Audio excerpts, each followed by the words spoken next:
Okay, Keir, so 10 changes after the terrific performance on Saturday against Deal. It didn't stop us, though, from getting the win tonight to maintain momentum, especially coming up to the next FA Vars game. Talk me through how you're feeling this evening. Yeah, I think obviously after Saturday, boys were on their last leg, so we had no choice to ring the changes in. Called in a couple of favours. Obviously, my brother's come in and Liam Milburn's come in a dual register with Trowbridge. Both had 90 minutes. Ross Lyes obviously re-signed for the club. Had his first start, was superb. Alex Hallett's debut. Chrissy and Hobbsies both started after coming back from injury. And Nath was suspended Saturday. And then obviously Pitty, Mally and Neeks all cup tied. So yeah, that's your full side of a new 10.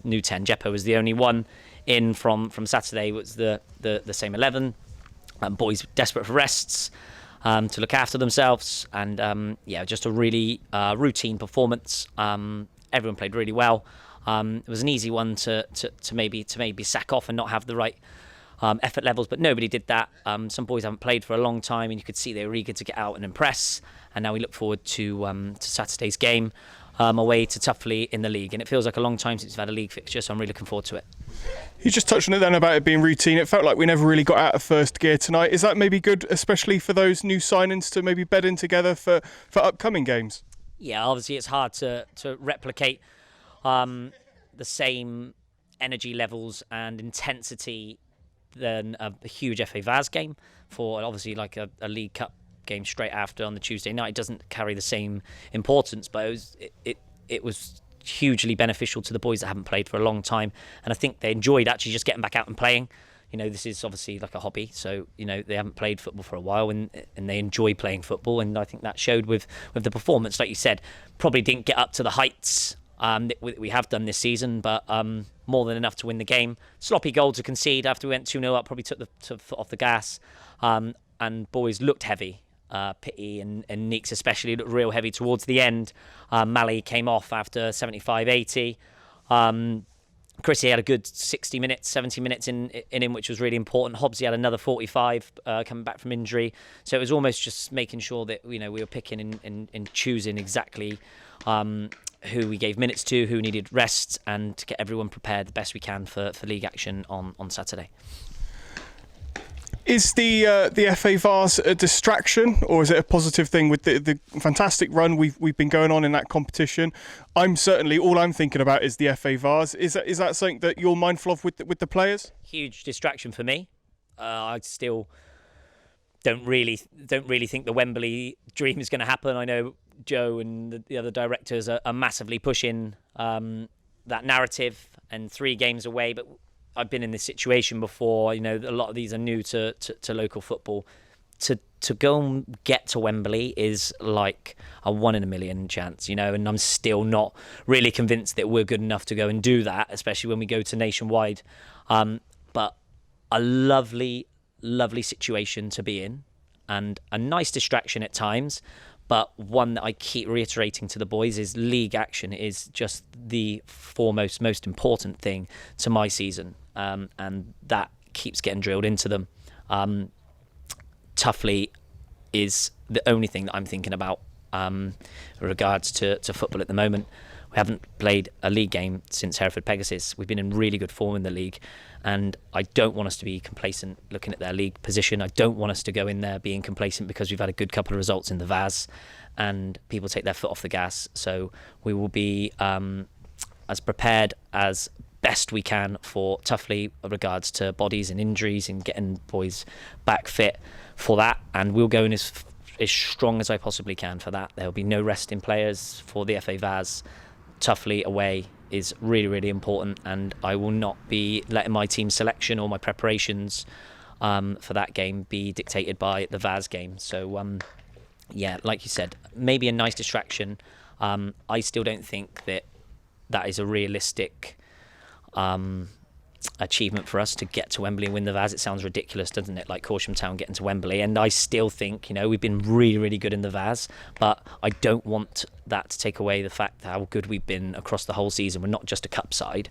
Our league form has been absolutely tremendous. I think I think that might be like 10 wins in a row for us now, which is incredible at any level, even if you're talking Premier League right down to Sunday League. So I'm really proud of that, and the boys' mentality and character to go with it. So I don't want us to let ourselves down and just be thinking about Brixham at home in the Vaz in 2 weeks' time, when we've got business to take care of before.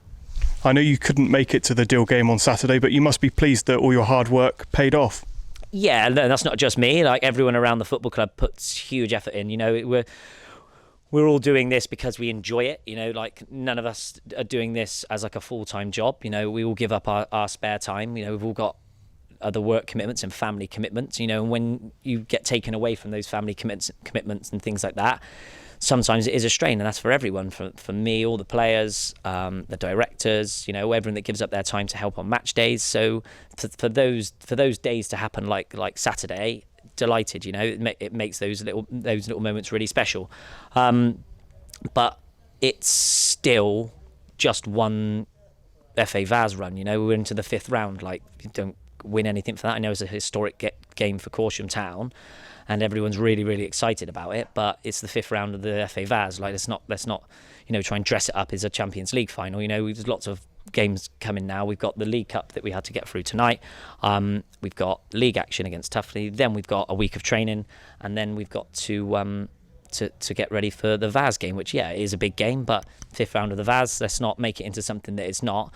Big game for the football club, but in the grand scheme of things, just another game of football. So hopefully that we get everyone out, and I know the club will dress it up. It's a massive excitement to get down the South Bank and watch, and rightly so, because that's financially really beneficial to the football club at this stage of the season. So yeah, it's a big game for the football club, but I don't want the boys to think it's a World Cup final or anything like that. They've all played in bigger games than that, and just to take it as steady as that. You know, league action against Tuffley Saturday, good result tonight at Mangotsfield in the Cup.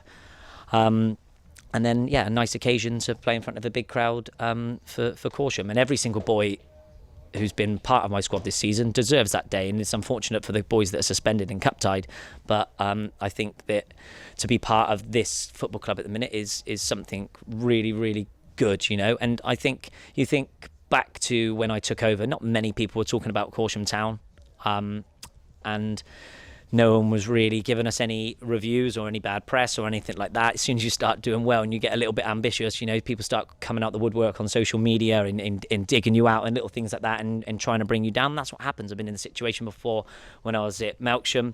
You know, everyone will put their tongue in their cheek and wish you good luck and send you a text, but there's the only people that want you to do well. There's the fans and the supporters at Corsham. So not to get too carried away, we've done nothing yet. And we need to make sure that we bring in some silverware, whether that's a League Cup, whether that's a promotion or anything else. So I think that maybe that we just need to settle down a little bit, you know, and just remember what our bread and butter is, and that is league action. So all my focus is on Tuffley on Saturday, making sure that boys are prepared for that, and hopefully 3 points away from home. Looking ahead to Tuffley, you as we've seen, you've bolstered the squad, you've increased numbers. You said you're going to go full strength against Tuffley. How difficult is team selections going to be going forward, and how conscious are you to try and keep everybody happy? Yeah, something that I've always liked having. I always liked having a big squad, because I don't like pulling in boys last minute like I had to tonight. You know, I've had to. Obviously, Ross is signed for the season, which is fine. Obviously, we've just signed Hobbsy recently and Alex Hallett, but obviously asking my brother and Milbs to come in like a day after the FA Vaz game to play is not ideal. So yeah, the squad is packed, but it's needed, because if we didn't, you only have to look at what happened on Saturday with injuries, suspensions, having to call on favours for people to come in and play one-off games. It's not ideal. Obviously, you want to have that team chemistry and everyone gelled. So keeping people happy is never a problem for me. I think if you talk to everyone properly, let them know if they're starting or you know that they're going to be coming on, and you do that prior to the team talk, and you give lads the respect and do everything above board. It will be picked based on form or based on a team that I think is good enough to win a football match. And tonight we needed to rotate, but I was still really, really excited to be back. Obviously I missed Saturday, and I was really excited to get back and, you know, just manage the boys and have a game of football, and they didn't disappoint. I thought they had really good energy levels, especially the boys haven't played for a month, and the boys that are making their debuts and things. It was just a really good, pleasing team performance. So yeah, absolutely delighted just to keep winning. And we will lose a game soon. I've said that to you a lot. We just keep plodding along. I don't want to just big us up. Oh yeah, we've won again. We haven't done anything yet. So let's just stay grounded, stay levelled, and look forward to a game of football on Saturday. And hopefully we just pick up another 3 points, and then we dust that one off. And then if we're lucky enough to cause another upset in the Vaz, we've been doing it a lot over the course of the season, then we'll have a quarter final to look forward to. If not, then we focus on trying to be a top 2, top 3 team and catching Malvern, Cribbs and Worcester at the minute. So nothing to get too excited about, but the club's in a really, really good place at the moment, and that's not just thanks to myself, but the management staff that we've improved this year, the players that we've improved the squad with, all the volunteers, the club directors, people like yourself. Everyone at the moment is talking about Corsham Town, which is a nice thing, but with that you're always going to get the background noise of people that don't really want you to do well, because some people just don't like ambitious clubs, and that is what we are at the moment, and we'll continue to drive and to do so. So no problem with me having a big squad, and it's going to be needed for all the football that we've got at the moment. Tonight, Ross Lye picked up the sponsors man of the match. A quick comment on his debut, and anyone else that you thought stood out tonight? Yeah, sponsors man of the match pick Roscoe. He's probably as good as anyone on the pitch. It's a player that I've played with before, managed at Melksham, superb character. You can just tell the way he's just strolled into 90 minutes now after not being played football for so long, how well he looks after himself and keeps his fitness levels up. It's like he's never been away. He knows a lot of the boys. They've played together with him at Melksham in Bradford, and it's a really nice touch to have a local boy back. I would probably say that Alex Hallett was as good as anyone on the pitch tonight. Absolute monstrous display on his debut. A player that I've been chasing for a long, long time, and I'm absolutely delighted that he is a Quarryman now. So hopefully he has a really long stay with us. And he's just taken us up another level, I think, having that sort of capture of a player. He, for me, was head and shoulders like physically dominant, good on the football, only 22, 23, organised his back four and on his debut, brilliant in both boxes, played when he could, turned their back four round, organised the boys in front of him. So yeah, I think he's going to be a big player for us over the course of the next 2 or 3 seasons. So for me, he was probably my man of the match, alongside anyone in my back four. Actually, I thought Mills was exceptional, could still play at this level if he wanted to, if not higher. Obviously just plays locally because it suits him with work and family commitments, but again, just plopped him in at left back, like he's been playing this team for years and years and years. So it's really nice to be able to call on someone like that when the fixture congestion piles up, and we're really appreciative to have people like that are helping out the football club.